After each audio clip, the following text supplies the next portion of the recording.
might know him from Sputnik Radio. He's also the new, he has a new show out there. I just had it 2 seconds ago and I lost it. It's called Connecting the Dots with Dr. Wilmer Leon. Dr. Wilmer Leon is on with us today. Pastor, my man, how are you? I'm doing great. It's great to have you on my show for a change. Hey, man, thank you for the invitation. I am incredibly humbled and glad to be here. Well, I'm glad you're here because I'm going to bring in the other co-hosts you have right now. Having you guys at the same time. Oh, man, I just spent all day with this dude, man. Come on, I can't get away from it. Well, you can disagree with him over here now.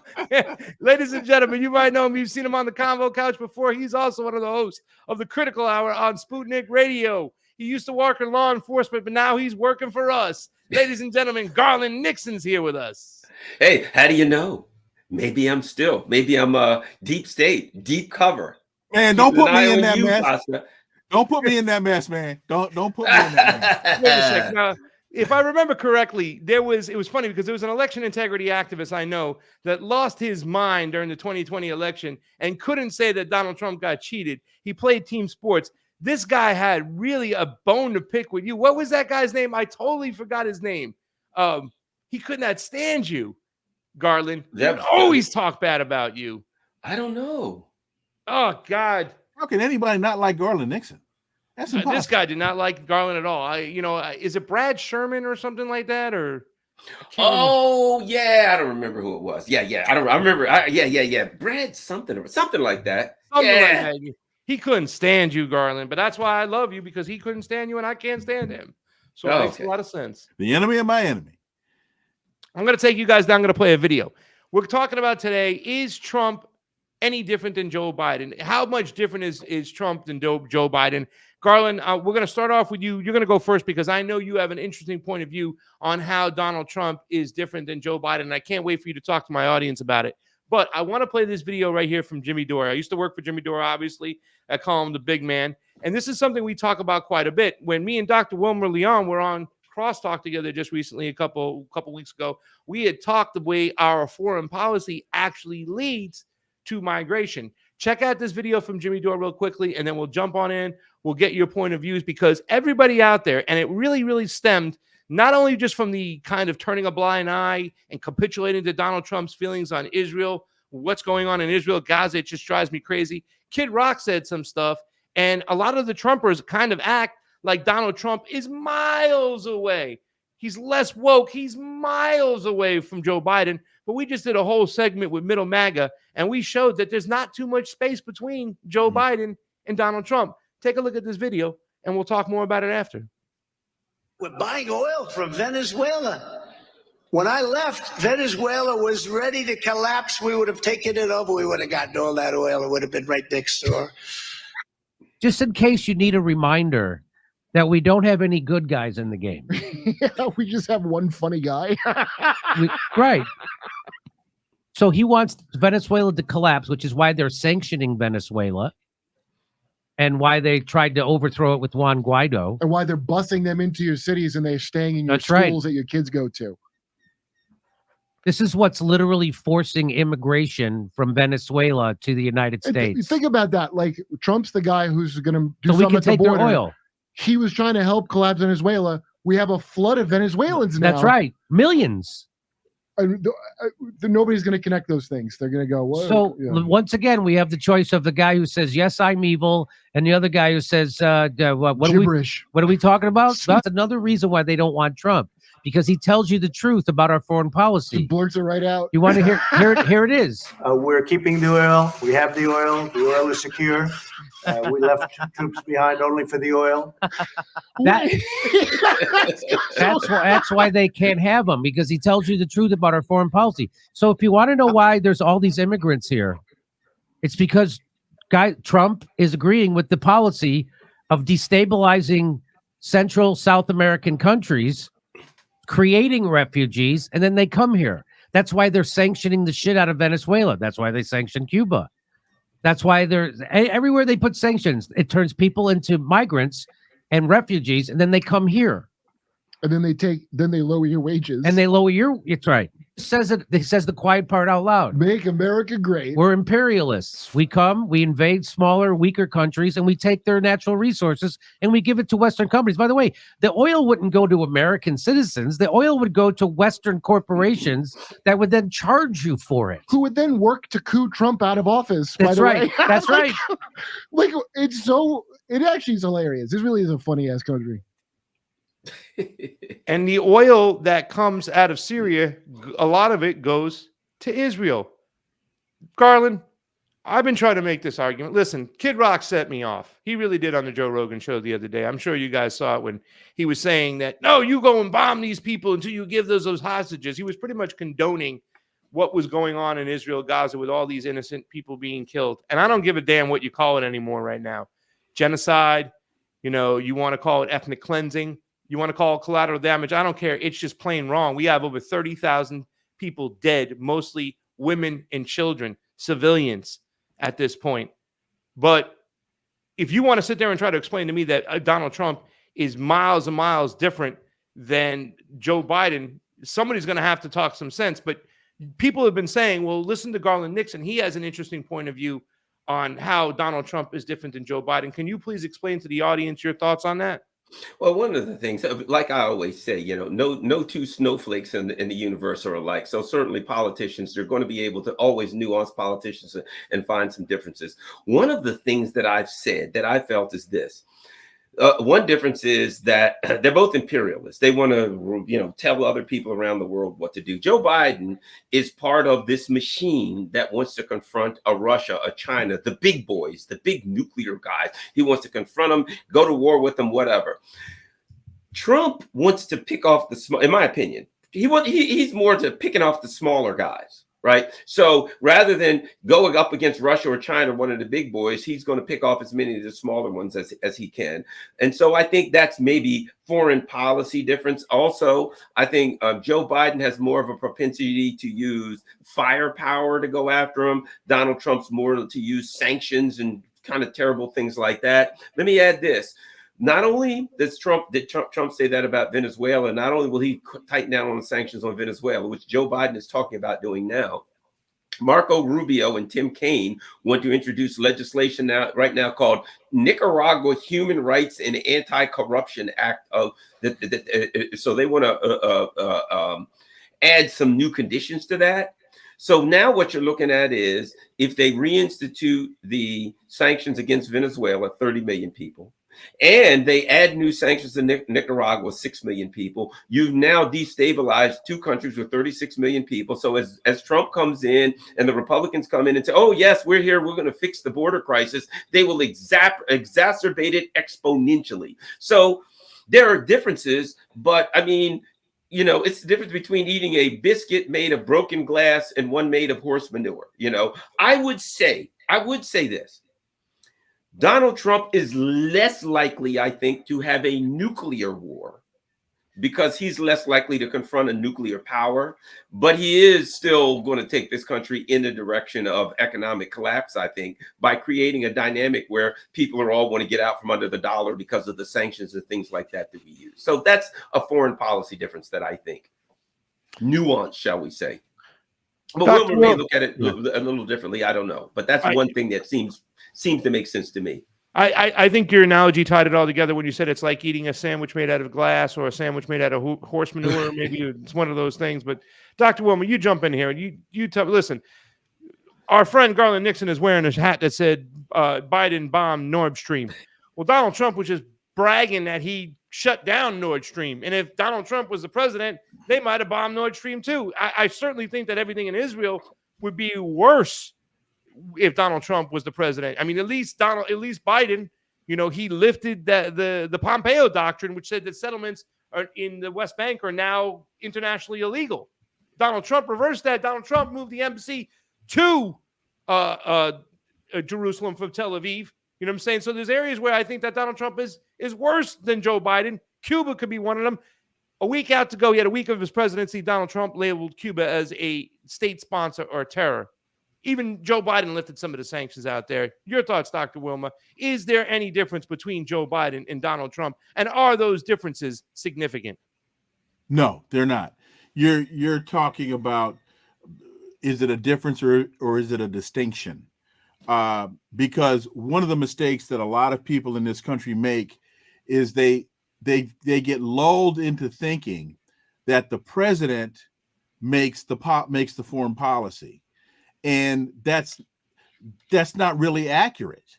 So, you mentioned what Trump did relative to the Pompeo doctrine, and then what Biden did relative to the Pompeo doctrine. Well, how many Palestinians are dead? How many genocide is genocide? How many Palestinian women are dead? How many Palestinian children are dead?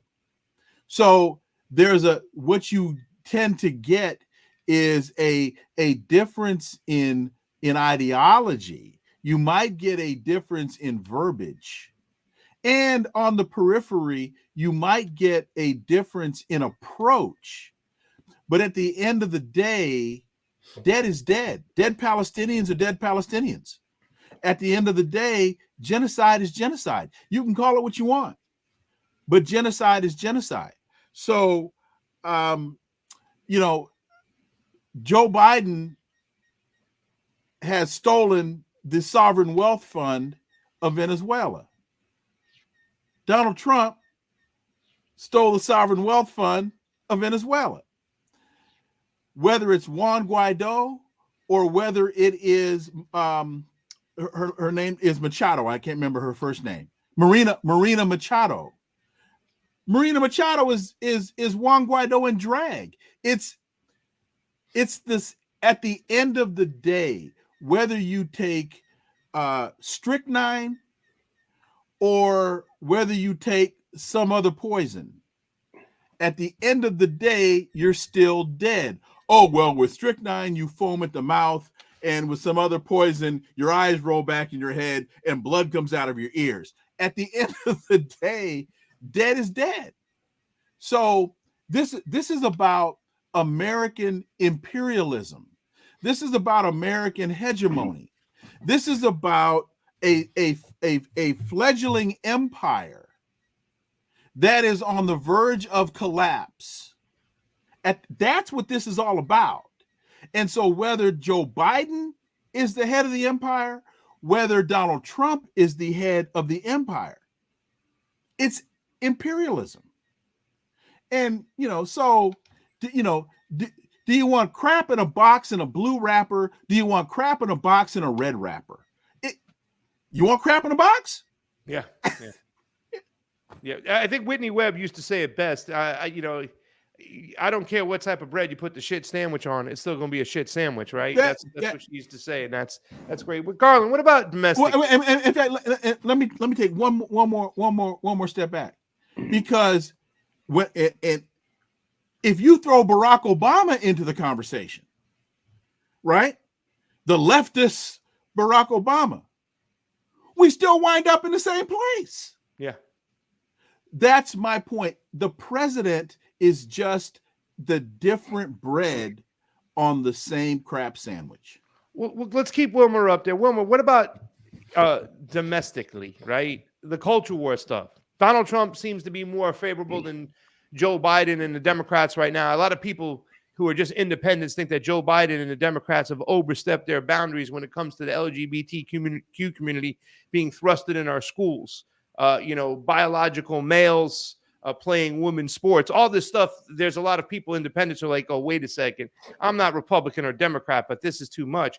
Are there differences between Joe Biden and Donald Trump when it comes to culture issues that might be more favorable for Donald Trump? And in other words, since the empire is the empire, and we know what we get with foreign policy, when it comes to our domestic policy, is there any reason to check the box for Donald Trump when it comes for domestic policies? When you're homeless, does it matter? Because homelessness in the United States is now up to close to 800,000 people. We are at a historic rate of homelessness in the United States. So if you're living in your car, or if you're in Oakland, and I'm from California, so I know if you're in Oakland, California, or Sacramento, California, which is where I'm from, if you're from Los Angeles, and you're living in a tent under an overpass, do you really give a damn about whether or not a transgendered kid is on the girls' swim team?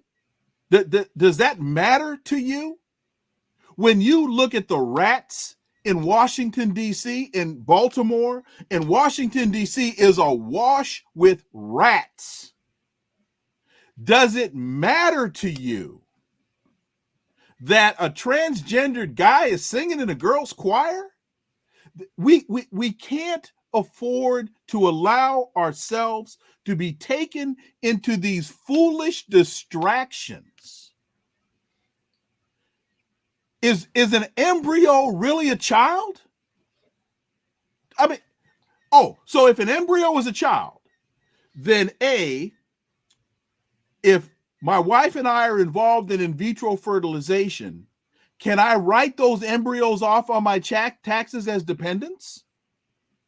When I go to the in vitro fertilization center and I want my embryos and they refuse to give me my embryos, can I then charge the facility with kidnapping my children? Hell no. We cannot allow ourselves to be distracted from what really matters. Deindustrialization in America matters. Homelessness matters. Yeah.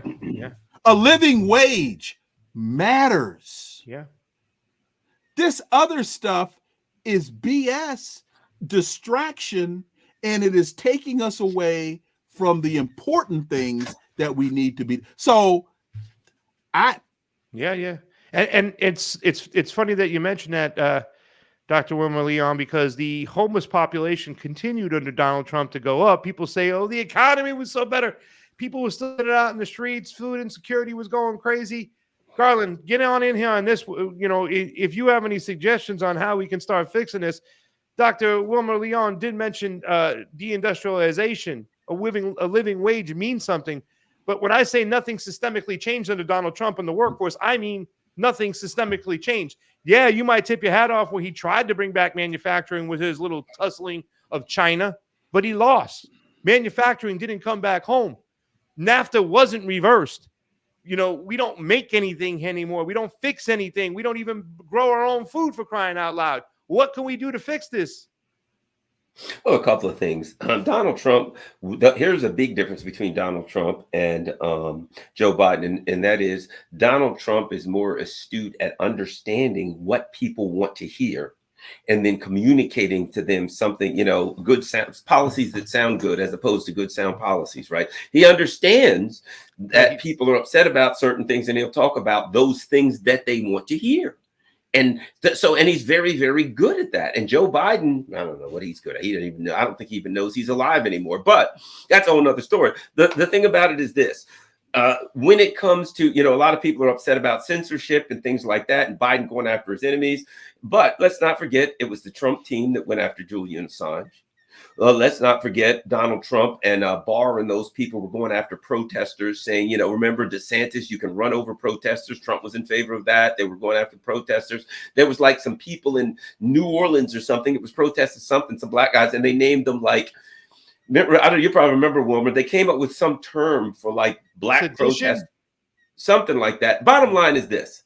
They both go after their enemies. They just got different enemies. They both disregard the Constitution to go after their enemies. They just got different enemies. So depending on which one is in, is which enemies that they're going to go after. But neither one of them is going to say, well, due to the Constitution, I won't go after these people, even though I don't agree with them. So you're just going to get a different set of enemies that they go after. When it comes to the whole economic thing, let's not forget, Trump comes back in, basically says, I'm reindustrializing. You know, when they say I'm bringing back the good jobs, they mean industry. And people think industry, pensions, good benefits, things like that. They know what people are thinking when they give us this illustration about, you know, bringing back the good jobs. Joe Biden said the same thing. But the foundation isn't there for that to happen. We don't, as an example, I've heard Michael Hudson talk about this. It's so expensive now to live that in order to have the industries here, you'd have to pay the people so much just to survive that the prices of the products you were creating couldn't compete with China and India because it costs so much to live here that reindustrialization isn't possible. It's possible, but then the products that you're creating won't be priced competitively because neoliberalism has made it so expensive. Okay, so now you got a job in a factory, but now you got a kid you want to send to school. Well, back in the 60s, it didn't cost that much to send them to school. Now it costs $175,000, $250,000 to send the kids to school. How much do you have to pay somebody now to be able to have 2 cars in a 2-car garage and their wife doesn't work and blah, blah, like you could before? No, neoliberalism, but in preying on people, the system has preyed on people to a point where reindustrialization and these things that they're promising aren't possible. So that means you're just going to get the same old promises. Let's not forget also, Donald Trump did these massive tax cuts, right, for the rich. And the, what was that, the CARES Act or whatever it was during COVID that gave $5 to $7 trillion at least. And almost all of it went to the corporations. Yeah. Joe Biden comes in and says, oh my gosh, the Trump tax cuts, we got to fix it. He didn't touch them. So you're going to get different rhetoric, but the economic foundation was there before either one of them got there, and it ain't going to change. And both of them, Biden might come in and say, I'm going to do this, reverse the Trump's tax cuts, right? I'm going to do something different about immigration. But all of the things that Biden said that he was going to do different than Trump, find one of them other than start a damn war with Russia. Other than that, find one of them that he did different than Trump. Yeah. Well, I can say this much. I think the only way to get us out of this quagmire right now is some type of central planning, right? It's like infrastructure and agriculture. That's the only thing we do. We can't afford to make things here anymore because it'd be too pricey for our labor. We can grow stuff here so we don't have to import it as much and grow some healthy food that people might pay a few extra bucks for. We can do that. Infrastructure, right? If we overpaid our workers through central planning through the government, like the whole situation in Hawaii right now, I said, well, Hawaiians, what they need to do with the state and the federal government is overpay to keep these people on the island in their housings. Hey, man, we spend so much money sending it for foreign wars. Why can't we pay a little extra for our own stuff? So we can do it with infrastructure maybe. But other than that, and that's central planning, by the way, which these Republicans hate, you know. So, I mean, I don't know any other way to get out of it. Go ahead, Dr. Wilmer Leon. 2 points to follow up on what Garland articulated. In terms of, do you want crap in a blue wrapped box, or you want crap in a red I want box? It in a gold box, Dr. Wilmer. Well, then that's why you're an independent. So Julian Assange, Donald Trump was trying to figure out with Mike Pompeo how to assassinate Julian Assange. Joe Biden wants him to die in Belmarsh prison. Dead is dead. Yeah, at the end of the day, and heaven forbid either of those things happen. I am in no way, shape, or form wishing ill on Julian Assange. But my point is, dead is dead. Whether you assassinate him with a bullet or a double tap between the eyes, or whether you have him languish in Belmarsh prison and die there, dead is dead. Mission accomplished. Garland talked about reindustrialization. Well, look at a difference between the United States and China, because China has a planned economy and China is not a capitalist country. What China does with the proceeds and profits of its industries, it reinvests in its country. It brought 100 million people out of poverty. 800. It was 800. 800 million. 800 million people out of poverty. Yeah. What does the United States, because right now, the financialized side of the American economy is doing quite well. If you have a 401k, you're happy as a clam. Yeah. Right? If you are invested, if you are playing the stock market and playing it properly, you're happy as a clam. Yeah. But those industries in the United States that are making these record profits, they're not reinvesting in the United States. They're not building factories. They're not expanding capacity to build. What are they doing? They're taking money from the Fed. They're buying back stock. They're artificially inflating the values of their corporations because they're buying back stock. And they're telling everybody that all is right with the world. Yep. So when Donald Trump talks about reindustrializing in America, that's BS. When Joe Biden talks about we're going to bring the jobs back, that's BS. And this is a slight difference that I'll take with Garland. It's not that the United States can't do it. It's that the United States refuses to do it. That's a nit that I have with my dear brother. And again, that's another I forgot the word I was looking for. Anyway, semantics. That's basically a semantical difference. Yeah. But so look at how much your iPhone is going to cost you. Right now they're like $1,200, $1,300. Yeah. Made in China. How much will that iPhone cost you if it's made in Cleveland? True. Can I add one other thing that I think is an important point? Please. This is an important point that people need to understand. Because one of the things that we brought up was infrastructure. They won't do infrastructure. If people pay attention to when they stopped with our infrastructure, right? It coincided with when they built our infrastructure when industry was rising, right? Industry was building. So what does industry need? It needs roads. It needs a good electrical grid. It needs railroads. It needs all of the infrastructure. It needs schools so it'll have people to come work to the factories that have a high school education, right? It needs airports and ports and all that. The lords of industry, these super rich, powerful people that own these industries need a good, solid infrastructure so they can get their port to market here. They can get it to ports. They can get it overseas, right? When they deindustrialized, they stopped building infrastructure. Why? Because they don't build it for us. They only build it for the super rich people, for industry. Once the industry left, the regular people like us said, well, we'd like to have nice roads and railroads and airports and ports and all these things. And they're like, you got to be kidding me. We don't do that for you. Yeah. Our money is only spent for the super wealthy. And now that the super wealthy don't need it, the rest of the stuff is rotting away and they will not put a dime in any of our infrastructure for us. They're not going to rebuild our schools. They're not going to do anything because that money is always right now when they're talking about we've got to get $100 billion. And what did Victoria Nuland come out and say? Well, that money's not going to Ukraine. It's going to stay right here and go to Lockheed Martin, blah, blah. It's going to go to the rich people.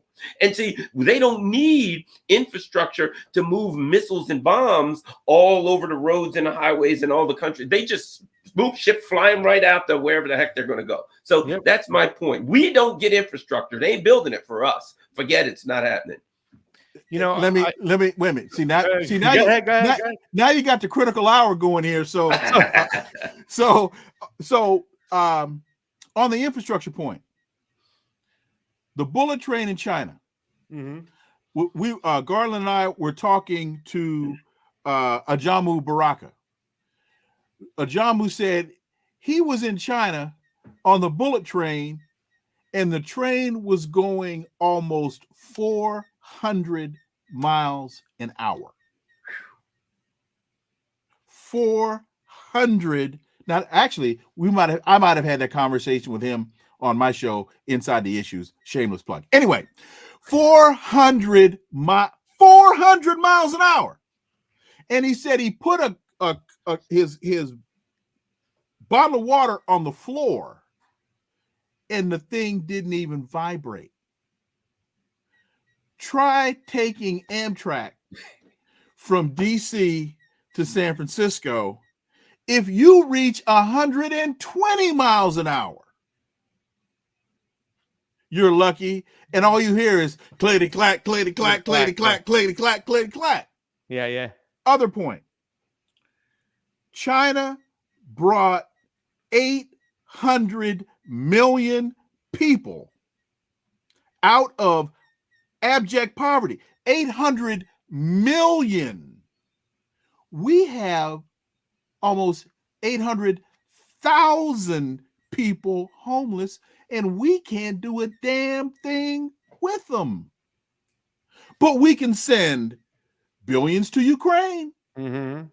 We can send billions to Israel for genocide.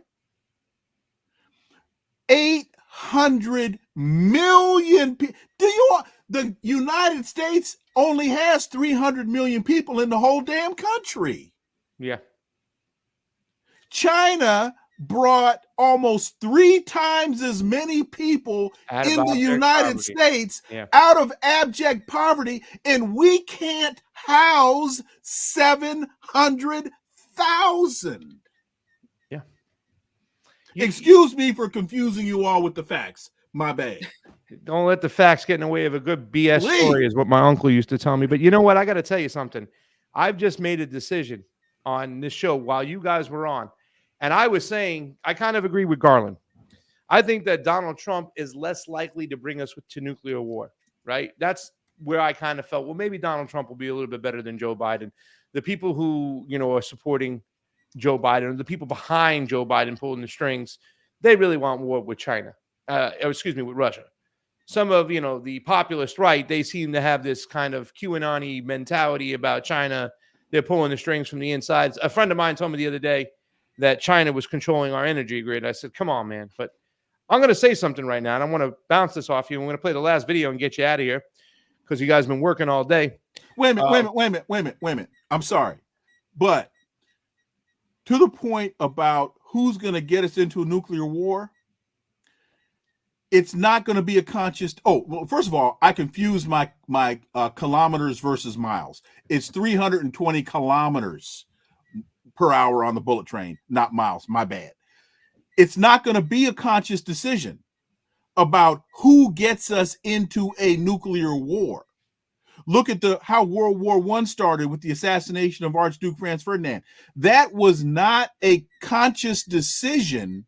It was in fact, that was actually the kind of the fuse that blew up the bomb. Joe Biden isn't going to make a conscious decision to get us into a war. Donald Trump isn't going to make it's going to be a calamity of errors. That's what's going to get us into a nuclear confrontation. It's not going to be, you know what I think I'm going to do today? I think I'm going to sit down and start. No, it's going to be a calamity of errors. Okay. That's what's going to start the nuclear war. Here's my point, though, Dr. Wilmer, and I just want to, okay. I do think there is and I don't know if I'm using the proper words here, a tetherance level. Is tetherance the word of like how much a bag could stretch and break? Tensile strength, yes. Right. Okay. So Donald Trump, there are 2 moments, I think, where he did stuff where I think it pissed off the elites maybe, but North Korea. Not even North Korea, because North Korea eventually they went on to still do those drills in South Korea where they mimicked invasion of North Korea. So it was all for sure. Yeah, but what was Donald Trump's response to that? Donald Trump's response to that was, why are we doing this? This doesn't make any sense. But he didn't say stop and don't do it. He just said, why are we doing it? And it went on. The 2 My areas understanding is that he did, though. My understanding is he did. Dr. Jeffrey Sachs said that Trump said, that's crazy. Stop that. That's what Dr. Jeffrey Sachs said. Yeah, he about did. When we were doing, they were bringing planes, nuclear capable planes flying right up to the 38th parallel. And at the last second, they pull off. And he said, look, they showed Trump, and Trump said, apparently, why are we doing that? That's crazy. True. But don't forget, but even while he was trying to work out a deal, he's the one who brought in John Bolton and Nikki Haley and Elliot Abrams. So he and Pompeo and Pompeo and Barr. I mean, exactly. The worst scum on earth. He filled them. So see, that's why I say it's not a conscious decision. It's a calamity of errors. Okay. But then you also have, I remember when Donald Trump got into office and everybody was lock her up. And he was like, nope, now we got to forgive Hillary Clinton and everything and move on. I thought he was doing that to appease the other side, people who didn't support him. Same thing with Iran when they wanted him to bomb Iran. He did whack Soleimani, but he didn't take the bait and whack Iran. There's another decision I thought he made, At Wait a least minute. for the people who don't support him. No. See, because you can't attribute Iran's patience to Donald Trump. Thank God Iran didn't go full blast on that assassination. That was the result of Was it Raisi? Raisi. That was the blessing of Raisi being patient and being sensible. That had very little to do with Donald Trump. Same thing with Ukraine and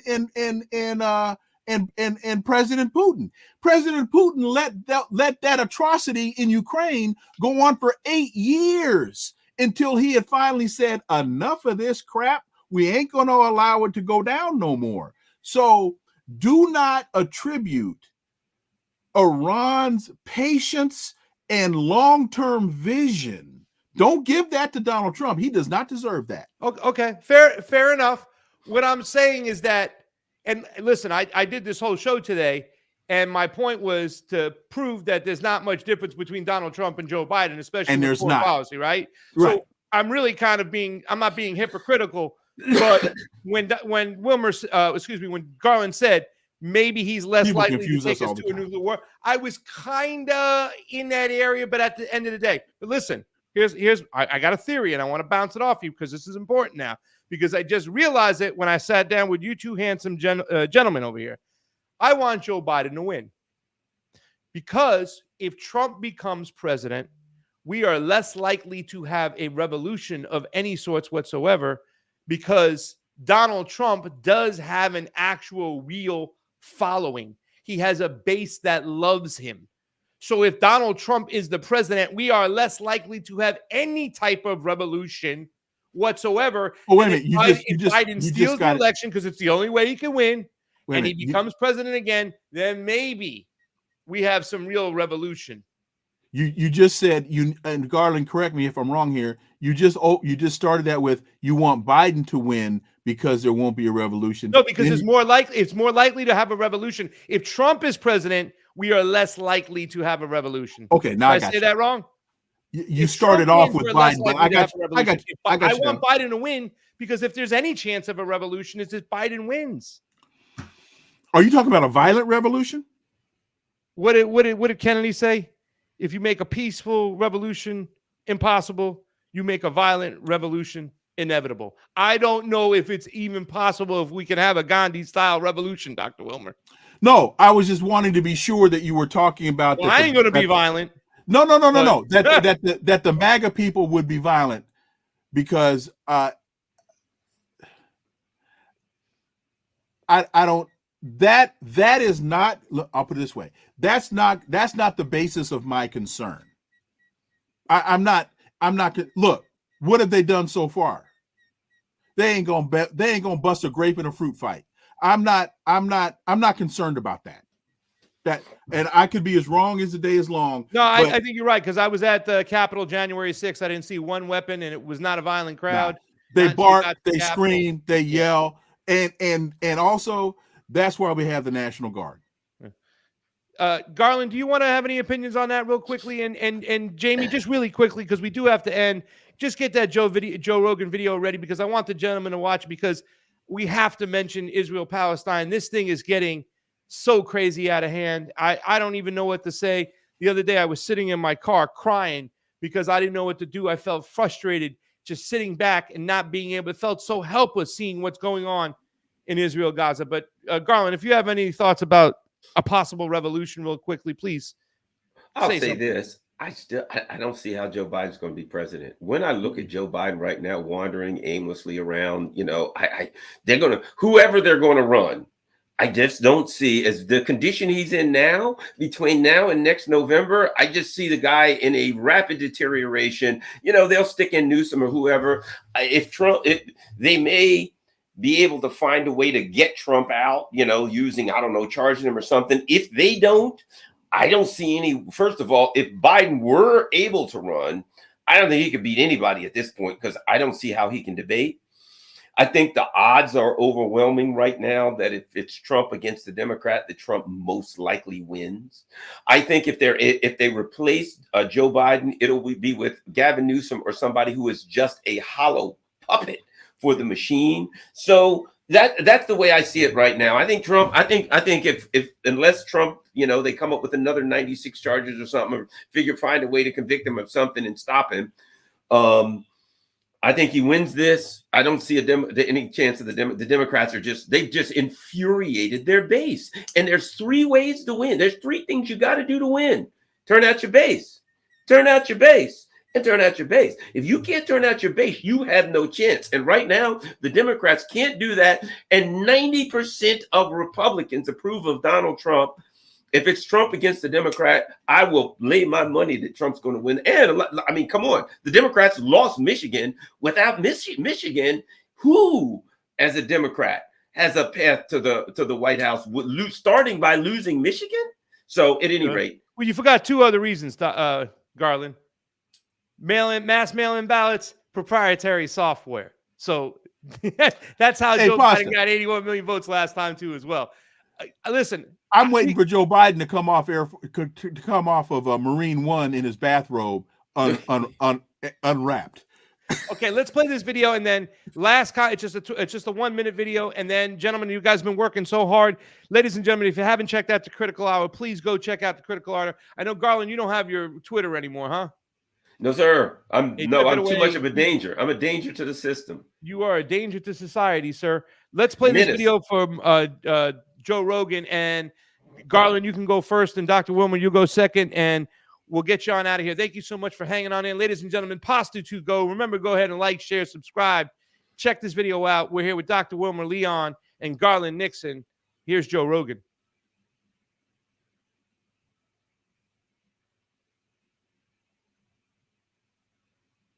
Like, it scares the shit out of me when I see something like that happen. There's no clear way this resolves peacefully. Like, this is bad.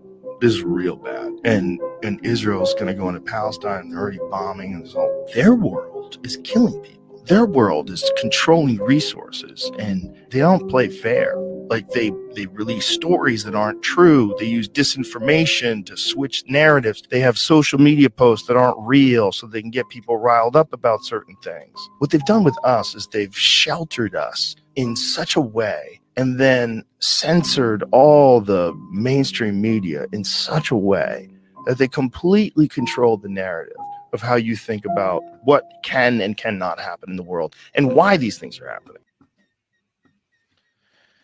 Let's bring on Garland Nixon. Garland, this will be the last thing we got to say for the show. You guys have hung in there a long show. I know you've been working all day. I look forward to seeing you tomorrow or hearing you tomorrow. But your thoughts on Israel, Palestine, and the situation that's unfolding. I mean, we're months into the situation, and we got close to 30,000 dead. It doesn't seem like it's going to stop. Like I said, I don't even care what you call it nowadays. Just how do we stop this bloody massacre? It's deteriorating, and if it deteriorates, I think one of the things that may come of this at some point, you're going to get to a point where there's such either regional war, regional instability, where the cost of gasoline is affected dramatically. And you want to see Americans get up and do something, you let them pull up to the gas tank and see $12 a gallon.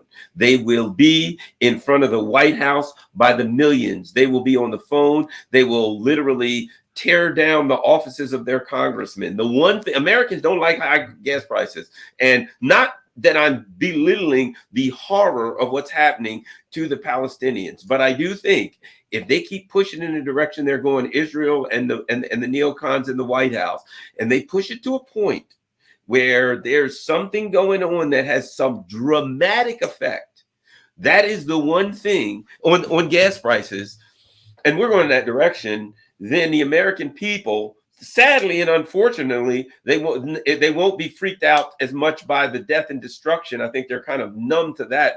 Let's face it, 1 million Iraqis, 600,000 Syrians. Americans don't seem to get upset by genocides, but they'll get pissed over high gas prices. And that's the one thing that seems to be coming.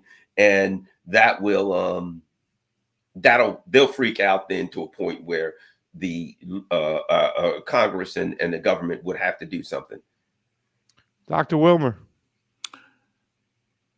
This is a what we call in statistics a multivariate equation, and so Garland is right. That's one factor on this, but the other thing that's going to weigh in is the region. Hamas, Hezbollah in Lebanon, Syria, they're going to be the determinants of this.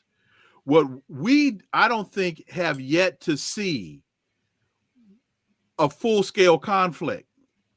Hassan Nasrallah is very measured in what he says. And with that, Hezbollah is very measured in what it's done. Syria is very measured in what it's doing. Ansar Allah in Yemen, very measured in what they're doing. When those folks decide that they've had enough of this foolishness, and when they decide that they're ready to jump in with both feet, kick some butt and take some names, oh man. See, and this is a mistake also that a lot of people are making in assessing what's happening in Ukraine. Russia hasn't started fighting yet. Am I right, Garland? You are correct. Russia, Russia is just picking around at the fringes of this, and those in the region, in the Middle East, they are not in this yet. Israel has basically shot all it's got. The United States had, when the United States sent the USS Gerald Ford into the Mediterranean Sea, what did Vladimir Putin say to Joe Biden? He said, "Why are you doing this? You're not scaring anybody. These people don't scare. Yeah. These folks are in it till the end. In it till the end." Yeah. And they haven't started fighting yet. Interesting point, Dr. Wilmer, because I'm sitting here waiting, and I think that Yemen has showed, because the United States is saying they're very surprised at what Yemen has been able to do. Well, where's Hezbollah? Where's Iran? Oh, I didn't even mention Iran. Yeah, I mean. Well, but you know what? If you're not paying attention, Hezbollah is heavily engaged. Hezbollah, I mean, if you go on Telegram and see Hezbollah is heavily engaged. Hezbollah they are engaged in the northern. They're not wide open. And like Wilmer said, they're just throwing some elbows, but they're hitting with heavy missiles. They're hitting Israel. One of the things that Hezbollah is doing is, as quiet as it's kept, they're knocking out Israel's spy bases. They're knocking out their radar bases. They're knocking out all this stuff so that in the event that it's their communications towers, all that, but they are hitting Israeli bases, soldiers. Hezbollah is involved in the war, but what they haven't done is unleashed real, because they could, if they did, if they did, because Hezbollah could flatten every military base in Israel in an hour, should they choose, in hours. Should they choose. And real quick point. Iran sent a missile into Pakistan about 3 weeks ago. Yeah. They sent a missile into Pakistan.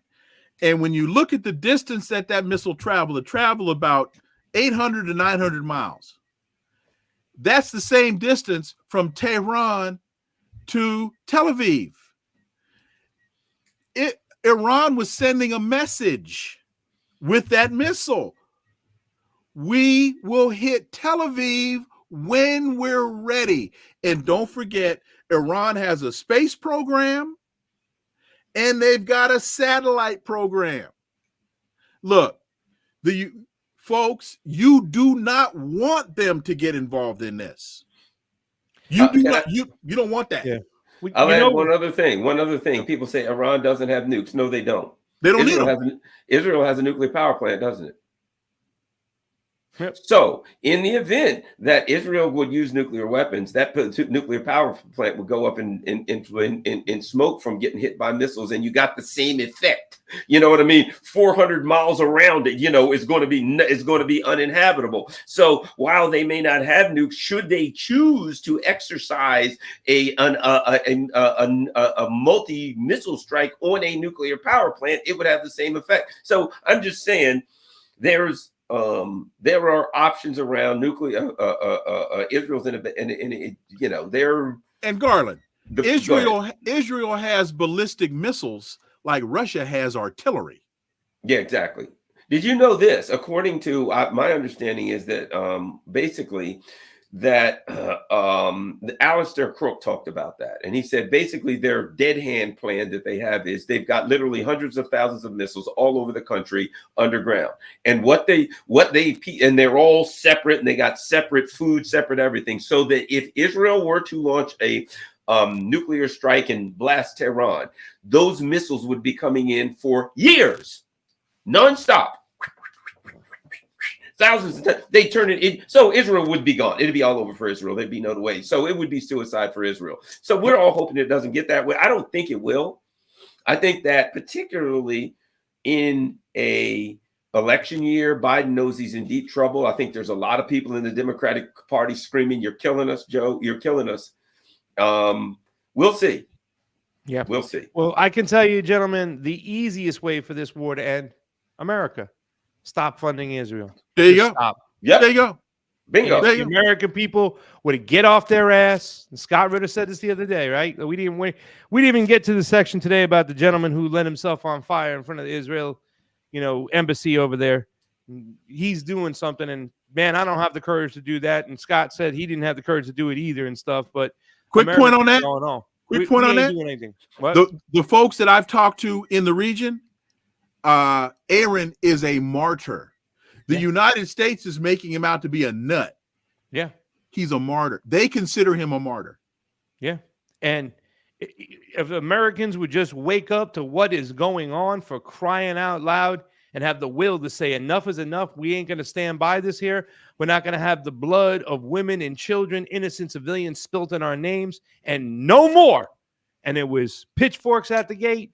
Maybe we'd have some real change. Dr. Wilmer Leon, Garland Nixon, the critical hour. We'll see Garland, you tomorrow. I'm tired of talking to you, man. I could talk to you for another 2 hours, Dr. Wilmer. We're friends on Twitter already. God. You gentlemen have a great night. Man. All right. Thank you. That's it, guys.